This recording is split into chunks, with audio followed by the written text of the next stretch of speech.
नेहरू में रहने वाले 82 ईयर के एक गृहस्थ हमारे पास आ गए और उन्होंने बोला कि मुझे 6-7 दिन से कोई अननोन नंबर से फोन आता है और वो बीएसएनएल कंप्लेंट की तरफ से बोल रहे हैं, ऐसा उन्होंने उसको बता दिया। उसके बाद उनको बोला गया कि आपके आधार कार्ड का कुछ मिसयूज हो रहा है और आपका भी कुछ गलत कामों में आपका सहभाग है, इसके लिए आपके खिलाफ कंप्लेंट दर्ज हो गया है। उनको बताया गया कि आपका पुलवामा अटैक में भी क्या रोल है। फिर उसके बाद आपके खिलाफ कुछ देशद्रोह के भी गुने दाखिल हो गए हैं, आपके खिलाफ नारकोटिक्स में का जो ब्यूरो है उसमें भी गुने दाखिल हो गए हैं।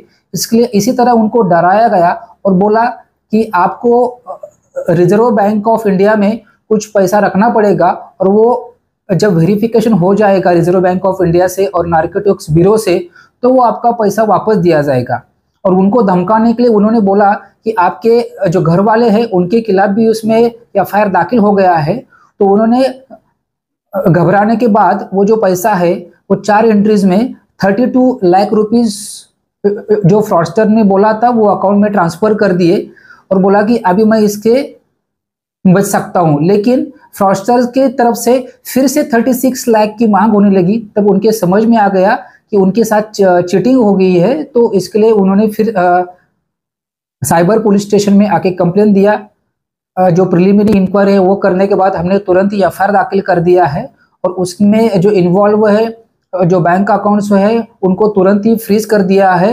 और जो टेक्निकल जो इन्वेस्टिगेशन है उसमें भी हमने शुरुआत कर ली है। हम जल्द से जल्द इनका पैसा वापस करने में हम सक्सेस हो जाएंगे और जो भी आरोपी है वो हम क्या उनको पकड़ लेंगे। यहाँ पर 3 आरोपी तो अभी सामने जो एफआईआर है उसमें बता दिया गया है। उसमें एक लेडीज का भी क्या समावेश है और 2 जेंट्स है।